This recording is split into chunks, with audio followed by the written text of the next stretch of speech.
3 YouTube channel today, so we're recording it. So Walter was our speaker. We have a hospitality educators organization, and we're divided into sections of the country. So Walter's in Denver, and so we had Metro State Denver, which is a terrific hospitality program. They have their own hotel, a teaching hotel, and Walter's on their board. And I'm sure that's how they cajoled him into being there that day. But no, he did it because he wanted to. And it was just a wonderful presentation. I mean, we were just so excited. It was great. All these educators, and poor Walter put up with all of our stupid questions, and it was wonderful. And so as I was preparing this semester, I've had him on my list for a long time, and I never had the guts to ask him, would he come out here down to Florida? It's a heck of a trip. But this year was easier because nobody's coming down here. We're doing this all virtually. And I thought, well, maybe I can convince him to do it. So here he is doing it. And I used my little hook to try to get him here, which is that we're both alumni of the hotel school at Cornell. He's a real alumnus. He did a 4-year program. I'm kind of a second-tier alumnus, just 2-year master's program. So Walter's the real deal. And started this worked, and then eventually moved this company along. He's going to talk about that today. But I think that what I see as in Walter is this thing I'm hoping to see in all of us and all of you, is a devotion to the industry, but also networking and how crucial networking is. And it's really important, and to use every relationship that you have to help you to get to know other people better. So Walter, with that, I'm going to turn this over to you, and I'll interrupt you at 10:25 to open for questions, unless you want questions while you're speaking, and that's your choice, okay? So Walter Isenberg, welcome to the University of South Florida. It's a little bit rainy today, but it's low 70s, so it's good. Great. Well, thank you so much, and glad to be here. And I am certainly open to taking questions as we go along here. You don't want to hear me talk for 40 or 45 minutes straight, that's for sure. But before maybe we open it up to questions, I'll just share with you a little bit about my journey in the hospitality business. And I grew up in Kansas City, born and raised in Kansas City. And at the age of 14 was, as most 14-year-olds did at that time, was cutting yards in the neighborhood, and wasn't really liking it very much. So I went and applied for a job. I answered an ad in the newspaper, and I got a job washing dishes at a country club. And I worked there for several years, and there was a gentleman who was the maitre d' in the dining room, a gentleman named Carlos Pena. He was a Mexican immigrant who did not have a high school diploma, but he was a snappy dresser and was the maitre d' at this fancy country club. And I really liked him, and he liked me, and he kind of took me under his wing, and I became a busboy and then a waiter, and then went back in the kitchen cooking, and just had a lot of great experiences there. And a few years later, I was probably 17, Carlos said to me, "Do you really love this business?" I said, "I do." He said, "Well, if you do, you have to go to Cornell University." And I said, "Okay, where's that?" And he said, "New York." And of course, I thought New York meant New York City, which I had never been to. Little did I know it was Ithaca, New York, which is quite different. But I went to pursue that idea, and he, through some of the members at the club, introduced me to a gentleman named Phil Pastelli. And Phil Pastelli was a really amazing hotelier in the truest sense of the word. He was at the time the chairman of the American Hotel Lodging Association, was involved with the Cornell Society of Hotelmen, so was a significant player in the industry. And I got to meet Mr. Pastelli, and he helped me get into Cornell. I can assure you it was not my SAT scores. But I was blessed to get into the school.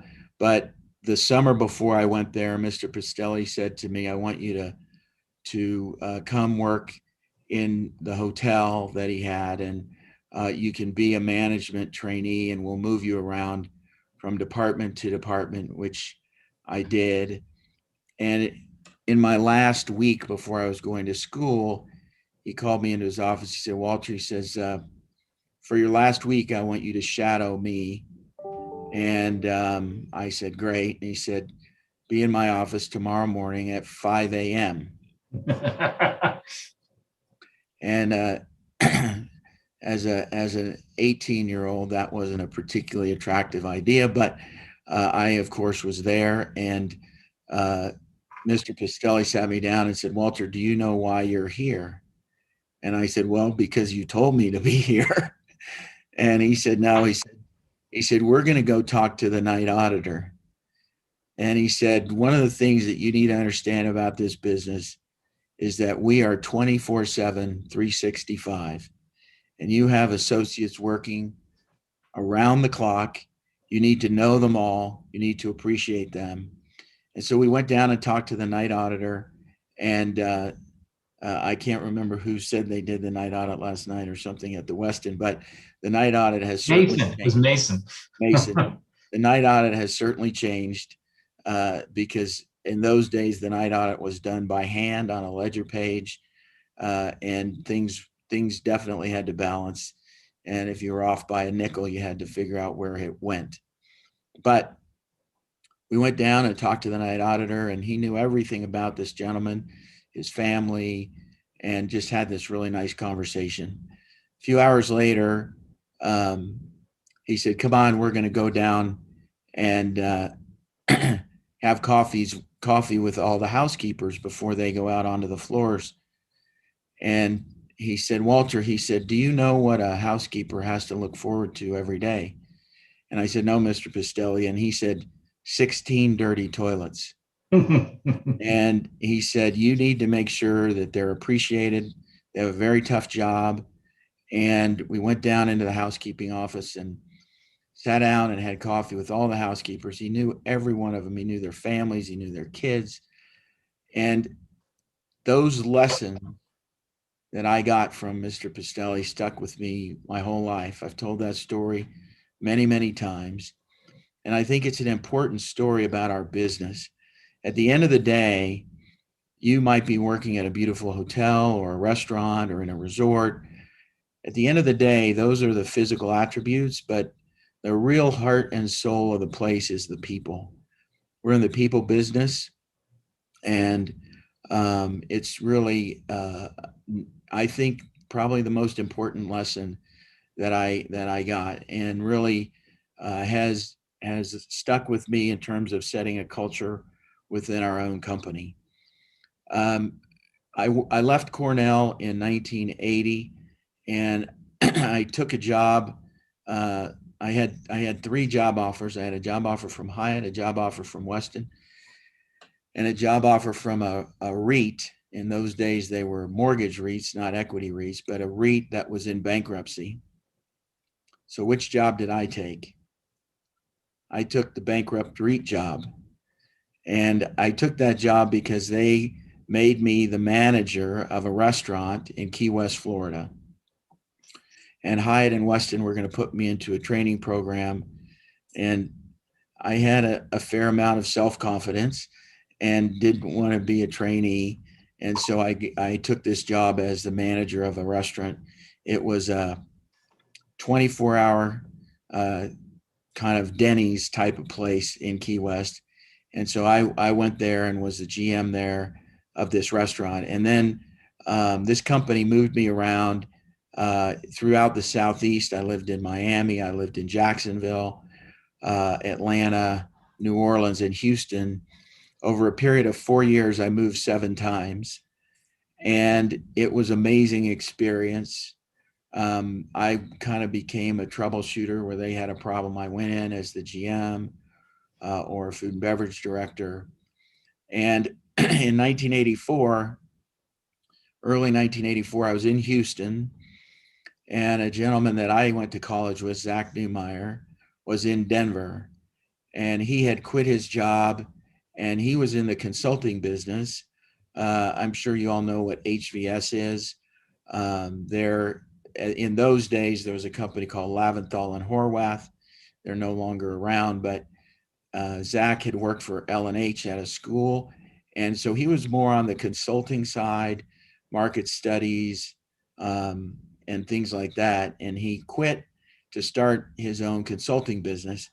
And he called me up and he said, "Listen, I've got this client, and he's insisting that I run his hotel for him that he's going to build down in Colorado Springs. And I don't know anything about operations. And you're the guy in our class that I knew was an operations guy, and that's what you've been doing. What do you think about moving to Denver?" So I flew up to Denver for the weekend and went back and quit my job. And Zach and I really launched Sage Hospitality. And I tell people I was 26 years old. We had no money, and we had lots of bad ideas. And I will tell you, that's the best combination. I mean, I guess if you have lots of money and lots of good ideas, that might be a good combination. But if you have a lot of money and a lot of bad ideas, that's a bad combination. So the fact that we didn't have any money was a good thing. And we thought we were going to be developers and owners and operators of hotels. We were completely naive, had no idea what it would take to capitalize a hotel.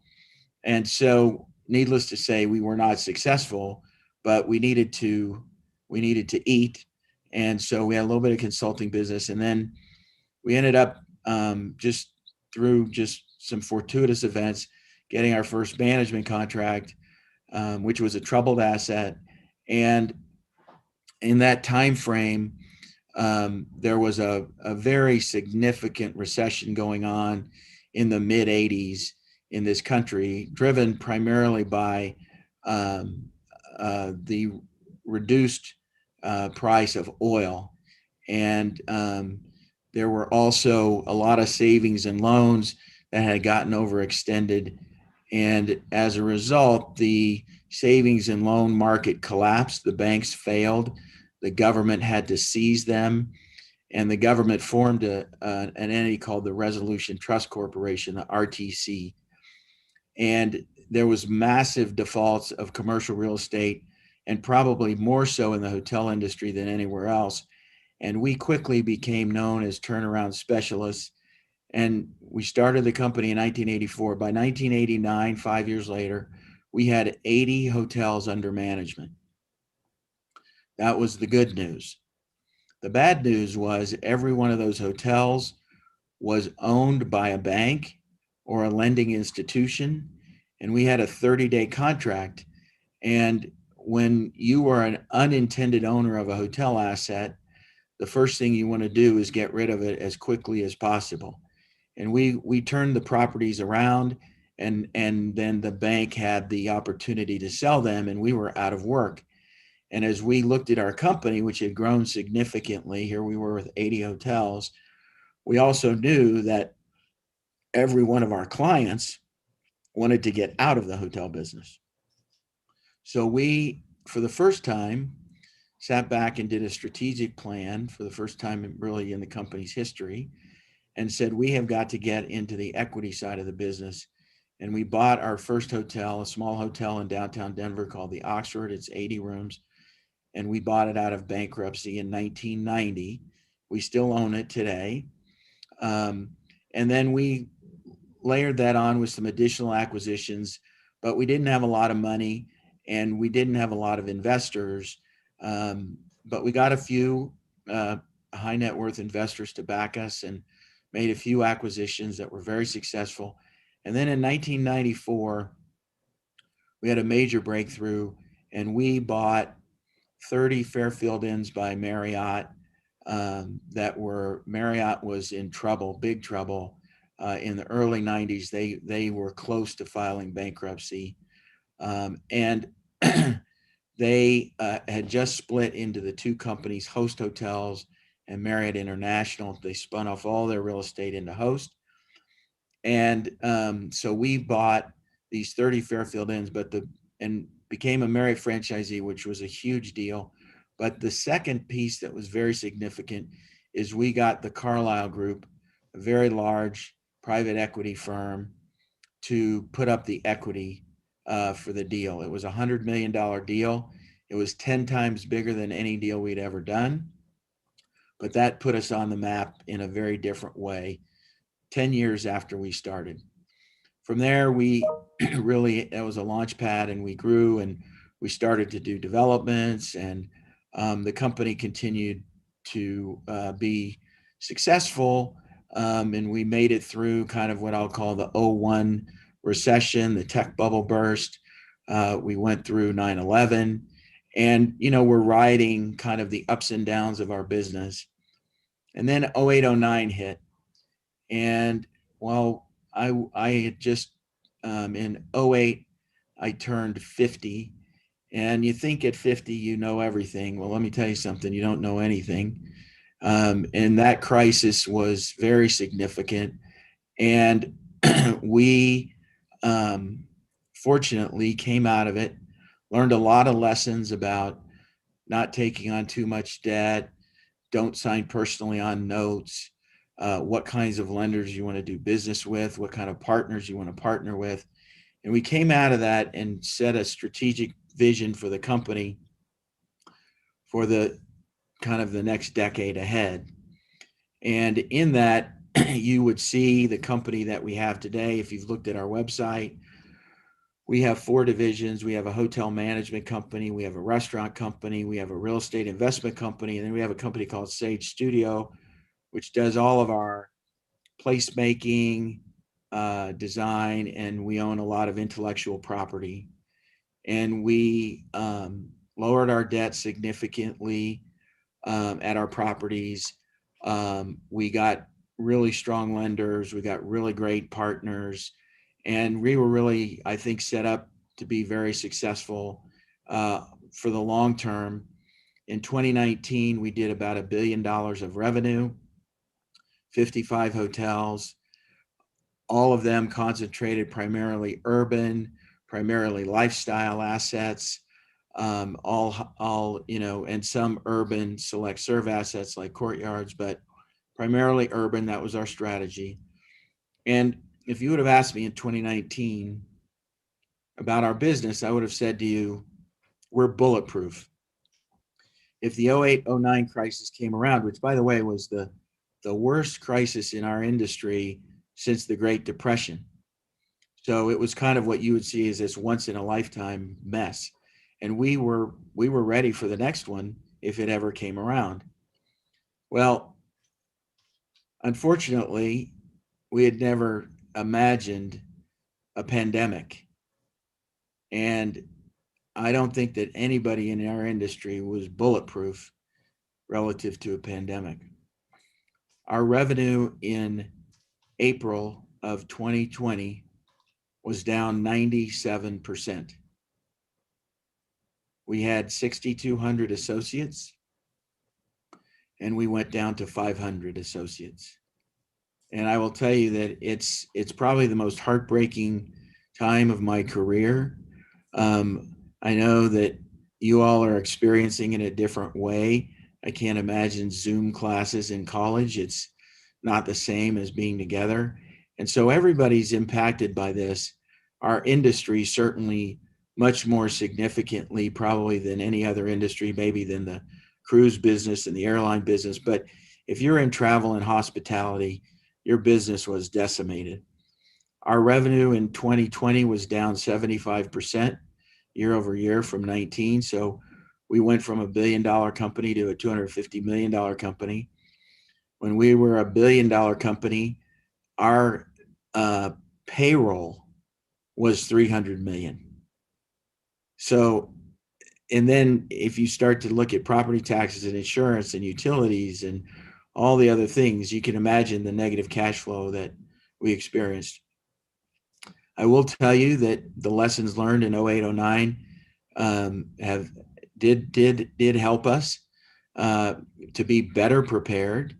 But I don't think there's anything that I could have ever imagined when I was sitting in the classrooms at Cornell, there wasn't any professor in any of my accounting, economics, or business courses that said, let's run a downside scenario with revenue down 97%.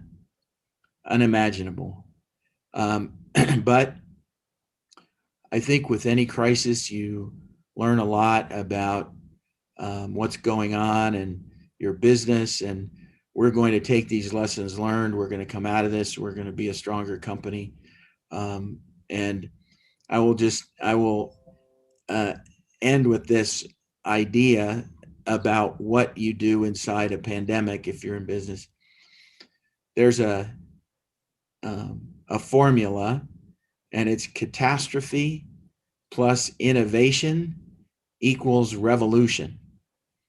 And it's something that I read about during this pandemic, and it really struck me, this idea. We have this catastrophe called COVID-19, and we can make choices about what we're going to do. We can curl ourselves up in a ball and lay in the corner and feel sorry for ourselves, or we can get up and innovate. And with that, we will have revolution. And I say that revolutionary change. And that's what's happening in our business. And so again, today we have 55 hotels in 20 states. About 20% of our portfolio is pure independence, not affiliated. About 75% of our assets are lifestyle and urban. We have 24 restaurants. They're all in our hotels. We own equity in 40% of the 55 assets. So 22 of the 55 hotels we have equity in. The others we're managing for other owners, like publicly traded REITs or big clients of ours. And our Sage Studio company has significant intellectual property that we own, brands we've created in the restaurant and hotel business. And so that's just a quick snapshot of what kind of a maybe a 20-minute whirlwind history of the last nearly 50 years of my life and our company's evolution and where we are today. And I'm happy to answer questions. I don't know if you want to do them in chat or people just, I'm good either way. It doesn't matter to me if people want to unmute and just talk. I'm happy to answer any questions that may be relevant for anybody. Well, yeah, great, Walter. Let me just answer Walter's question first, then we'll get to the students. So I usually, Walter, what we do is, because we're such a small group, we unmute and people can ask their questions, understanding there may be a dog or something in the background, and we deal with it. And then when the students have the first group of students, the group A students have asked their questions, we'll open it to the audience on M3 Center's YouTube channel and see if and a lot of them don't watch it live; they'll watch the recording. But there may be some questions. Then we'll go back to the class here and open it to the entire class. And of course, I've got my list that I'm always ready with. And usually, I can't get to them because they'll keep you busy. So, Group A, go. I have a question. My name is Jade, and I just want to know, like, how did you fail so many times and have the strength to keep going? Like, a lot of people would just give up. Probably my father. My dad was pick yourself up by your bootstraps kind of a guy, and he drilled that into me.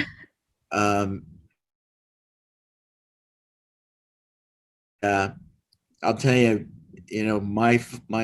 when I came home from school, prior to going to college, I had a lot of A's and B's in high school. My freshman year at Cornell, I was on academic probation, so that tells you the change that happened for me. But when I came home with my report card and I'd have, let's say, 3 A's and 2 B's, my father, I'd sit down with my father and he'd say, what are we doing to get those B's to be A's? And so I will tell you that I think a lot of that drive in me came from Gotcha. him. Thank you. Mhm. Are you guys looking to continue to expand, or are you just focusing on the properties that you have now? So that's a great question, Brian. We are expanding. Um, it's interesting. Right now we're primarily focused on the management business versus the real estate acquisition business because it's early in the crisis to be buying. And I'll just give you an example. In 0809, when that crisis happened, the recovery started in 10, and the real significant buying opportunities where people made a lot of money were 11, 12, and 13. So it's early in the crisis, if you will, to be buying real estate. There's not a lot out there. It's not that attractive from a pricing standpoint in our view. But we are growing our management business. We have added in the last year 5 new management contracts, primarily from existing partners who maybe they had a weak manager before the pandemic, and that management company is really struggling in the pandemic. So we've picked up business that way. And I will tell you that, surprising to me a little bit, but this year 2021 may be the best growth year in probably the last 10 years in terms of our management business. And that, I will tell you that is a result of the crisis, in the sense that when the economy is booming, everybody does well, and even weak managers can perform kind of good enough to get by. And when things get tough, the high quality operators are the ones that really end up gaining a lot of market share, and that's been true in every downturn that we've seen. So we're very, very busy. We're growing, and unfortunately, our revenues are still very, very low, but that's going to change as well as we come out of this pandemic. And 2022 should be a great year for our company. Good, thank you. I have a question. Go ahead, Ashley. Hi. Were you expecting your companies to take as big of a hit as they did in 2020? No, I will tell you that first of all, the pandemic was a complete shock. It was like the unknown unknown. We had no idea. Frankly, I knew very little about the Spanish flu from the early 1900s. The idea of it, I should have paid attention to Bill Gates's video, I think, that he did in 2016, where he predicted this, but I didn't even watch it until the pandemic was here. So, but what I would tell you is we in crisis mode, and we learned a lot of lessons from 9/11 that frankly we applied here. Now they're very, very different problems, but there were some similarities. And so we were able to draw from our experience as a result of the crisis of 9/11, and also from the 0809 crisis. We set out to reforecast the business kind of when the dust settled a little bit. We started to work on it in May. We were in, really DEFCON 5 in April, I will tell you that. And you can imagine worried about cash and how we're going to pay bills and things like that. And once we kind of got our arms around all of that, we started to work on reforecasts in May. Those reforecasts proved to be wildly optimistic, because we thought, things are going to get better in the third quarter, and then the fourth quarter will be better than that. Well, that proved to be wrong.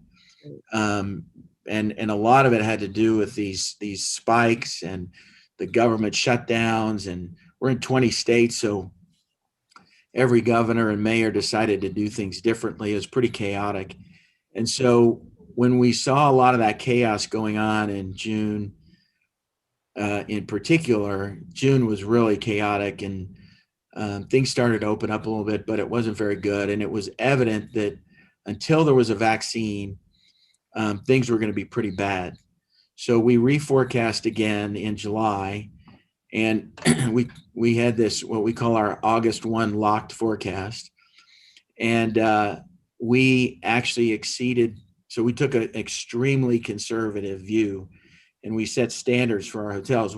By way of example, we said, you need to eliminate 100% of your group business on the books. Don't cancel it, but from a forecasting standpoint, take it out of your forecast, and don't count on any business travel. And the only travel you're going to get is this leisure, which is really what we saw. Yeah. And so we took this very conservative approach, and we exceeded that in call it the August 1 locked forecast through December 31st. We exceeded that forecast. So it took us a while to get our act together and figure out what the heck was going on. And I will tell you, once we were able to do that, it was very helpful, because you can kind of plan for that. And one of the things that I told our managers, our managers are optimistic people, and they're like, what do you mean I have to take all the group business out of the forecast? And my mantra was, plan for the worst, hope for the best. And so that's really what we did, and how we set ourselves up to kind of get through 2020. Thank you. Before the next student comes, Walter, I just want to, if I could, do one follow-up question on that. So you said that leisure was the one sector, demand sector, that kind of sustained things a little bit. And was that location specific, do you think, to the hotel? Or so if you look down the kind of the Florida was probably hurt less than other states.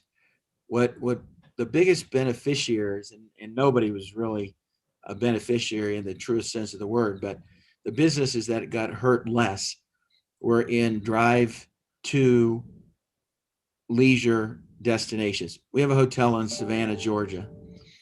That hotel performed as good as any in our portfolio, because it's a drive to leisure destination. And so it did well. I will tell you that we don't have anything in the mountains of Colorado, but in the summer of 2020, RevPAR in the mountain towns of Colorado was up over 2019.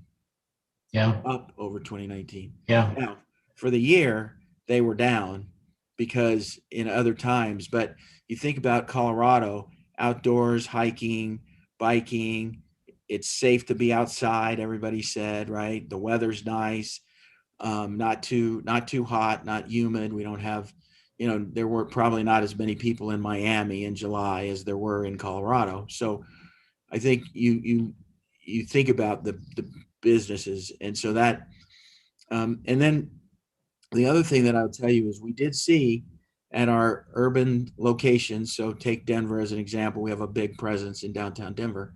On the weekends, we were, again, relatively busy, staycations. So the people that maybe couldn't afford to go to the mountains because they were very expensive said, hey, honey, I'm not staying locked up in the house any longer. We're going downtown. We're going to go have a nice dinner, and we're going to stay at the Oxford. And so we were the beneficiary of that.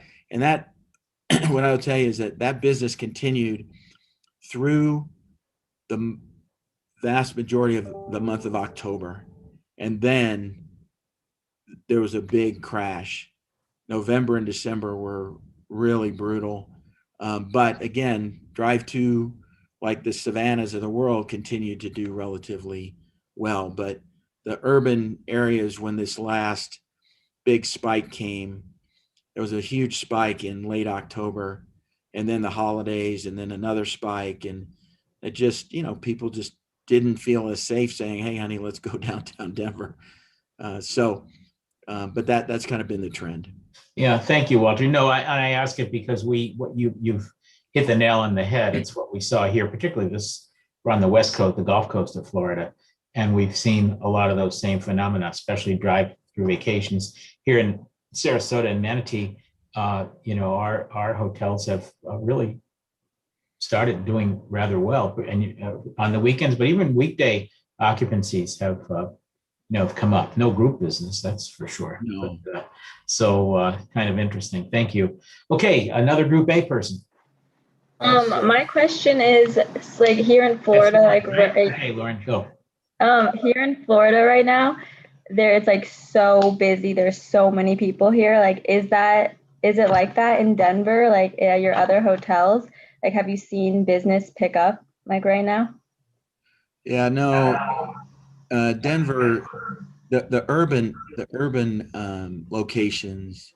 So we're in Denver, Chicago, Atlanta, Portland, Pittsburgh, Washington D.C., Boston. So those big cities, um,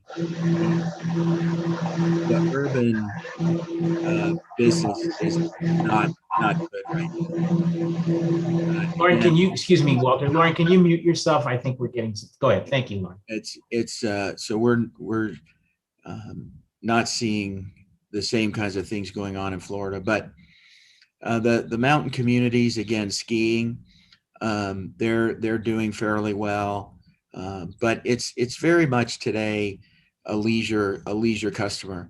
I will tell you that I think that um, we're hopeful with the massive distribution of vaccines and the number of infections going down and hospitalizations that we might, if we're lucky, we might have a much better 2021 than we thought coming into this year.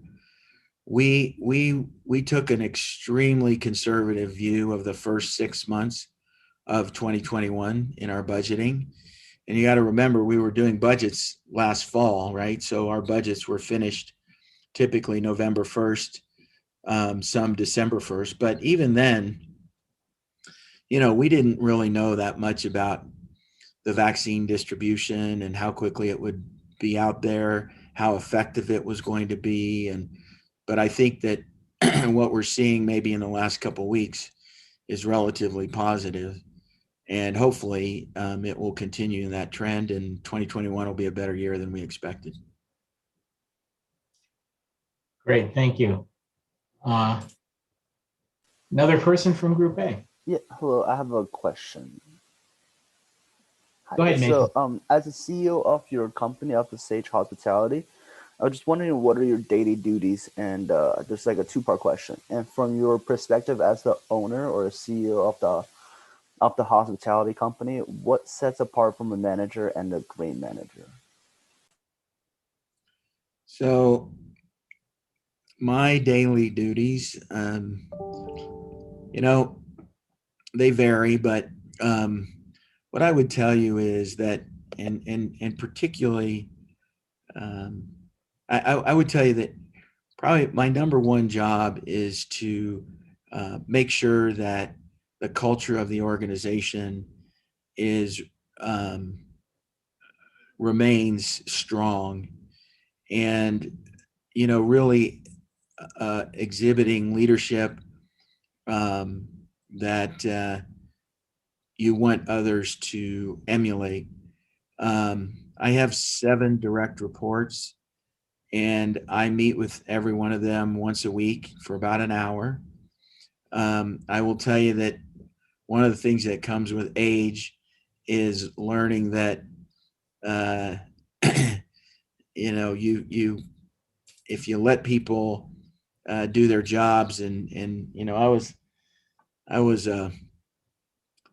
involved in 15 years ago kind of every decision made in the company.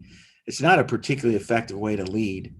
And so one of the things that I've learned is that delegation and really allowing people to do their jobs, allowing people to make mistakes, and being there to support them is probably one of the most critical jobs. I would tell you, that would be true if you were a general manager of a hotel, or the CEO of a company.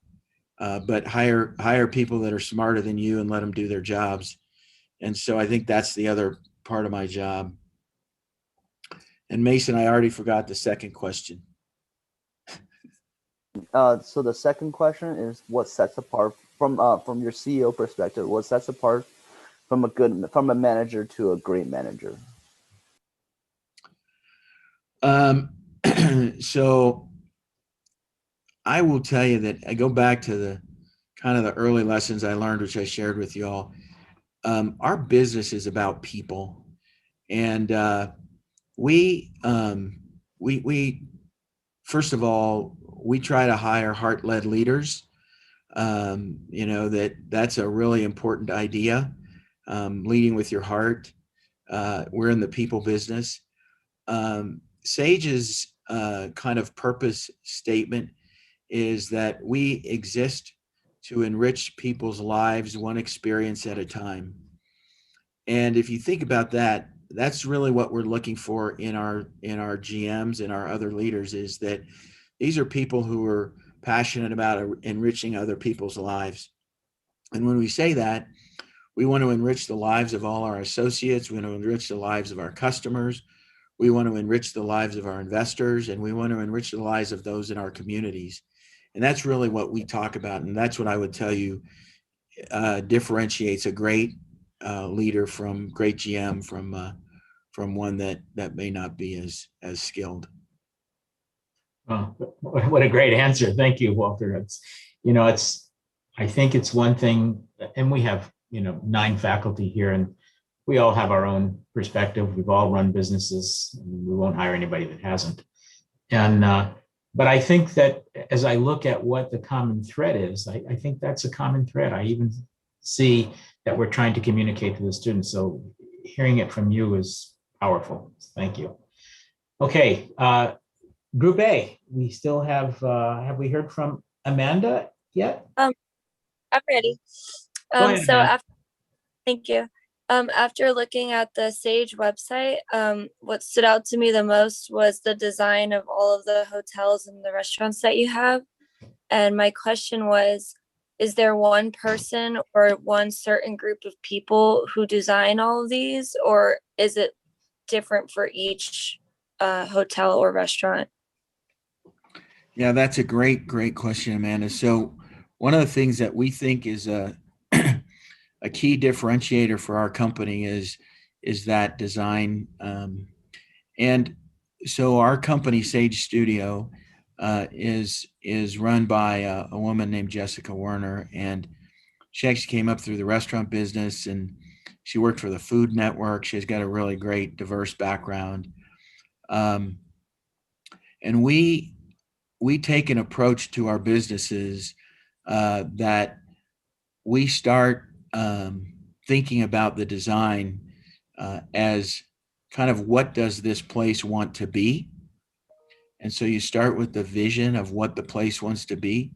And then we define what we call brand pillars.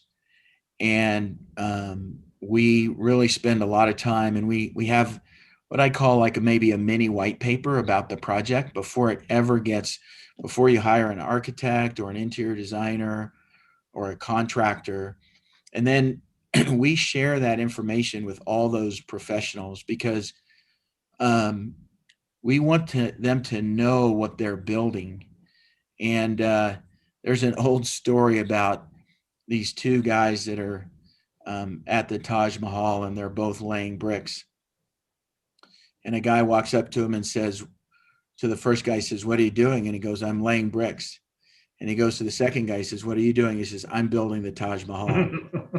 And so do you think the first guy or the second guy was a better bricklayer? Right? So this idea that really creating that vision of what you want to build, and then sharing it with those professionals and bringing it all together. And then what I would tell you is the most important thing that happens is, after it's built, being able to pull all that branding through the operations. And so that when we hire a desk clerk, again, they understand what it means to work at the Maven, or when we hire a waitress, waiter, bartender at Urban Farmer, they understand what the Urban Farmer brand means, and that so that's an important idea, but it's a huge aspect of our company. Great, thank you, Walter. That's terrific. And have we heard from, let's see, Andrea, have you asked a question yet today? You have to unmute yourself, Andrea. Yeah, I actually have a question. What is the philosophy as a leader that kind of got you through the whole COVID pandemic? Yeah, I really making sure that I stayed positive. And there were a lot of things that were happening. I was in my office every single day. I never missed a day in the office. And that to me was an important message to just send to the rest of the team. We had, 55 hotels, even the hotels that were shut down. Our general managers were going in there to make sure their buildings were safe and their security people. And so I wanted to send that message that, listen, you're going to work, so am I. And that kind of kept me sane. I think my wife probably would have kicked me out of the house if I had been around too long. Anyways, but and then I started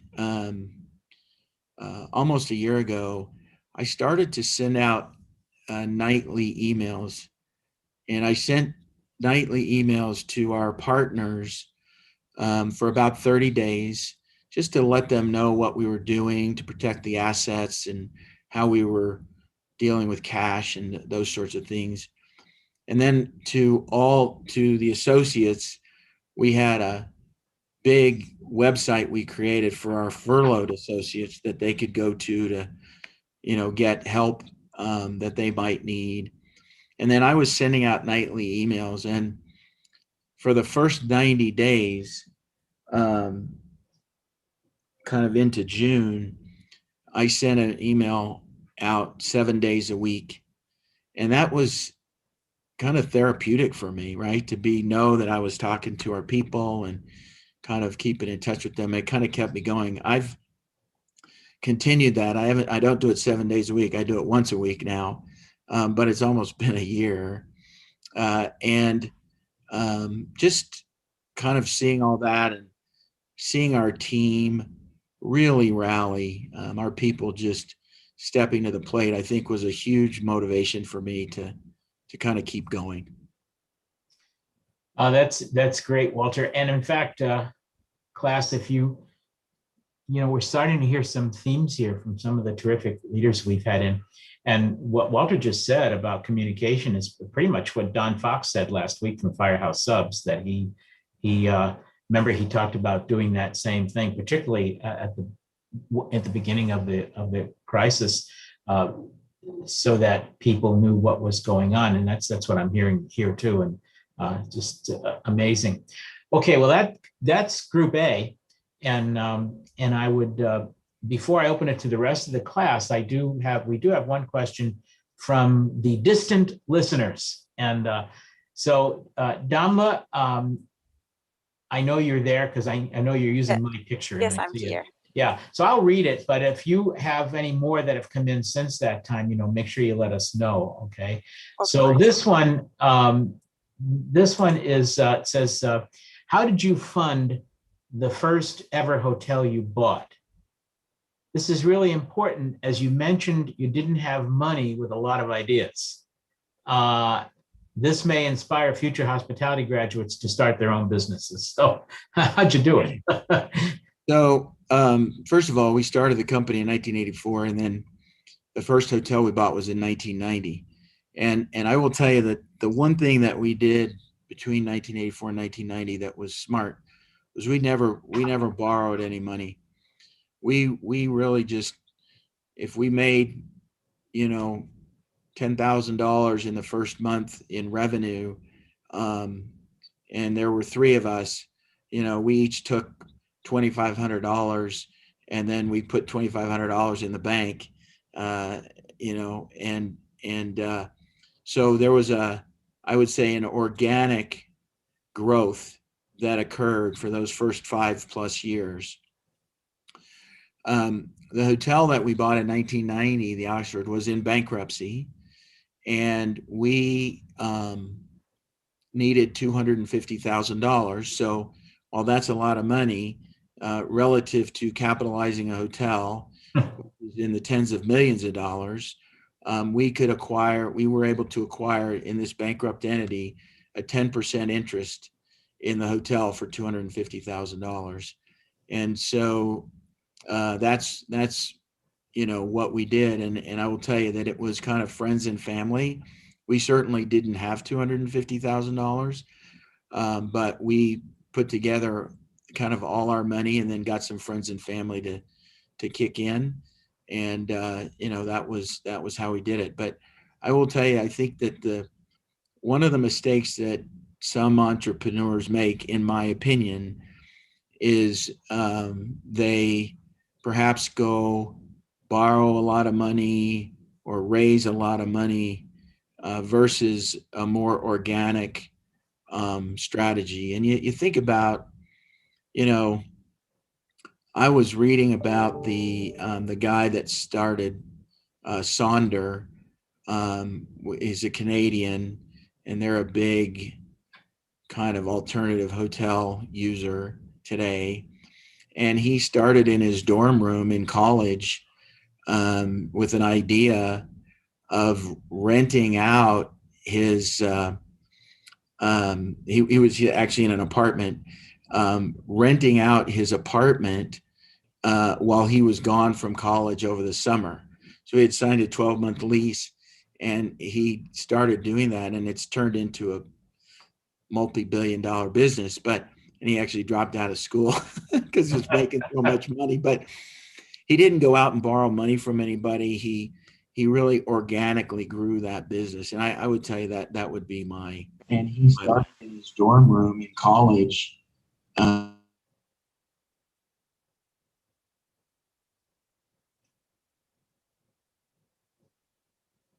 Walter, I think we've lost sound somehow. I'm on.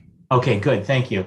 Because I didn't hear the last few things of what you said. I heard you say that he did this organically. This guy did it, but I didn't know if there was something you said after that. No. Okay, good. All right, that's a great insight. Before we continue on with questions from the rest of the class, and then I've got some stuff here too. I do want to just mention, I forgot to say it earlier. Poor Walter. He's on Mountain Standard Time. So it is now, it's now 8:29 in the morning in Denver. Walter started with us at 7:15 this morning. And thank you, Walter. That's going above and beyond the call of duty. No problem. I'm an early riser, so. Okay, good.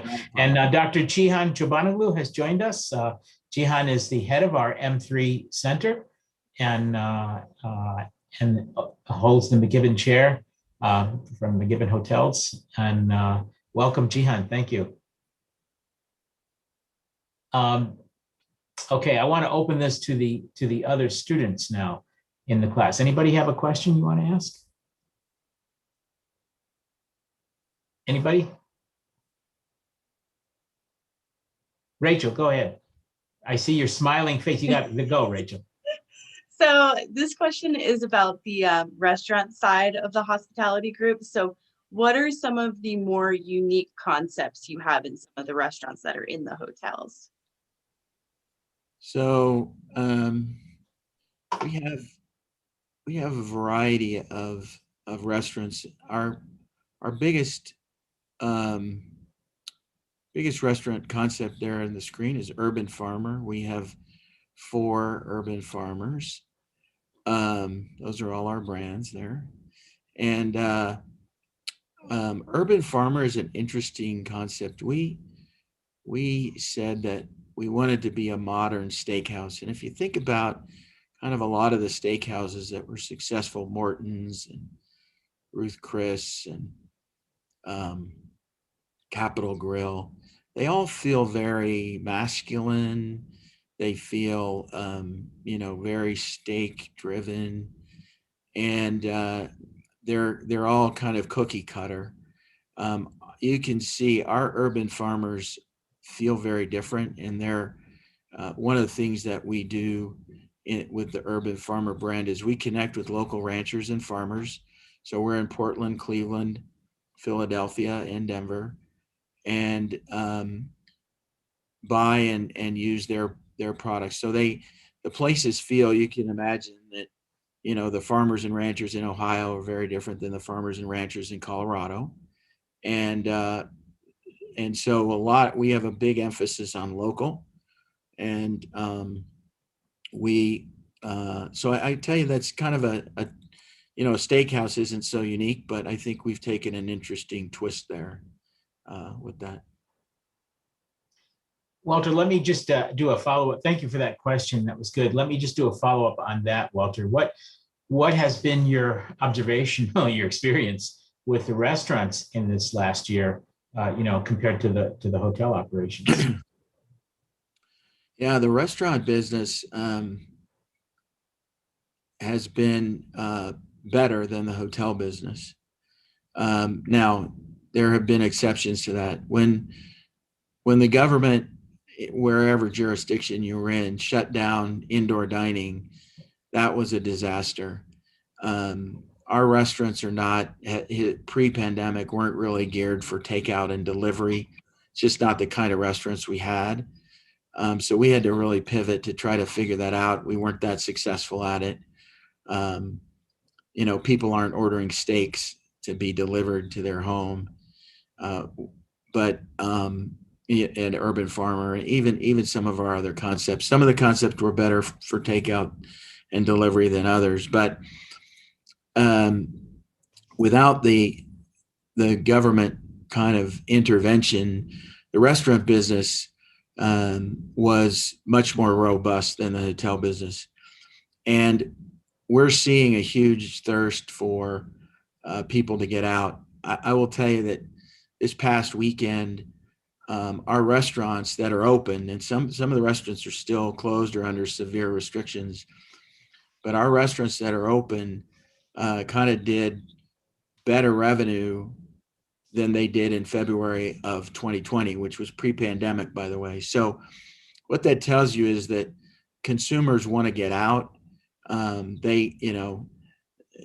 Sitting at home for a year isn't particularly attractive, no matter how much you love the person you're living with. And if you're living alone, it's even worse. And so I think we're seeing a huge pent-up demand for people to get out. And I think we'll see that first significantly in the restaurant business in terms of recovery. The hotel business will be slower to recover. Yeah. And that's probably particularly true for group business, I would think. Yeah, group business, though, we think group business is going to come back when people feel safe in larger groups, and maybe even faster than the individual business traveler, because the individual business travel is probably more permanently reduced because of Zoom, right? So I might have flown to have a meeting with somebody pre-pandemic, and now maybe a few of those meetings I'm going to do by Zoom. Yeah. I think that the individual business traveler is just going to be the slowest to recover. We think the group business will be slow, but not as slow as that individual, because there's probably some permanent impairment there. Yeah, we were having this conversation the other day. Actually, I'm on one of the advisory committees for CRE, which is our hospitality educators organization, and it's our 75th anniversary year. And believe it or not, and so we were supposed to have celebrated in Washington D.C. this summer. We have making that whole conference virtual because we just think it's too risky to do right now. So we're going to culminate it in the following year, in the summer of 22.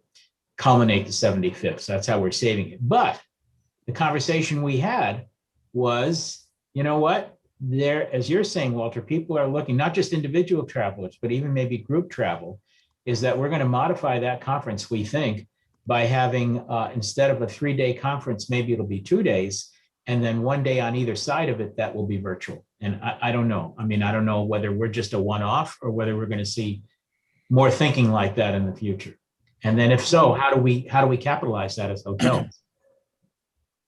Yeah, I think that you're probably going to see some of that. I will tell you, I don't know how y'all feel about Zoom, but this is fine because we're going for a little over an hour. But if you're on a 3-hour Zoom, it's painful. And there's nothing that replaces the human touch. The idea that you're going to go to that conference and see several hundred of your peers and be able to have a drink with them and dinner, and that social interaction is just critical. And I think that while you may see the going from 3 days to 2, I think your attendance will be maybe set an all-time record. I hope you're right. Right. Yeah. Because it's been 2 years now. It'll be 3 years. Right. Is the last one. And so we think that, maybe the duration gets shortened, but the attendance is going to go up. Yeah. And I agree with you about Zoom, Walter. We're going to, as I said, as we grow our program here, we're going to be our professors will ride the circuit, certainly to start with 2 campuses here in Tampa, but eventually all 3, complemented or augmented in alternate weeks by Zoom. But why that'll work maybe is because there will be that peppering in of live interaction, because what I think we miss in Zoom is what I call hallway conversations, those serendipitous, unexpected conversations where in a restaurant, we might come up with I just had this great article I read. I want to talk to you, Walter, about this menu item I've got in mind, or something that we're going to do in the hotel. And we don't do that on Zoom. It's very hard to do on Zoom. So I do think we need to listen to what you just said, Walter. I think we're right. I just wanted to comment on it. Oh, anybody else have a question? Go ahead, Dr. Peon, go. Yeah. First of all, I'm sorry. You mentioned my name earlier, but I couldn't reply to you at that time because I was with Herald Tribune, our local newspaper. They are doing a story on M3 Center. The photographer was on campus and he asked me if there is anything going on. I said, are you kidding me? We have the CEO, president of Sage Hospitality, Mr. Isenberg, talking to our students live. He says, can I get a shot of that? So that's why I logged into the Zoom from the campus. Okay. If anybody becomes famous, I want 10%. So you will be on Herald Tribune newspaper. But Mr. Isenberg, I thank you not only for sharing your time with our students and our viewers on M3 Center, but also doing it at so early time. So I really appreciate it. But I also would like to ask you a question. You mentioned earlier that business travel is going to be reduced for even after COVID is over, because people kind of explore Zoom, even though it doesn't replace face-to-face that Dr. Pat was just earlier mentioning. But I want to ask you this. Did you make any changes in terms of technology in all of your hotels in preparation of the life post-COVID? In other words, for example, one hotel that I know that they did not have in their meeting rooms this microphones, cameras. Now they made everything hybrid ready. So if there is a meeting, they know that even after post-COVID, which is going to take a couple of years, some people may not feel comfortable to come there in person. So the room is not just choppy. It's not just like one, cell phone, trying to broadcast what's going on, but it's really crystal clear. That's my first question. Did you do anything about technology upgrades to kind of meet that demand in the future? And also, if you have done anything in terms of the contactless technologies like mobile key, especially for those who don't have the flag. You said that some of your hotels don't have any flag. Like Marriott has a mobile app, so you don't have to touch anything. But those are my 2 questions to you. Yeah, those are great questions. So we first of all, on the meeting room technology, yes, we are adapting there, and we believe that that is definitely going to be something that's kind of real.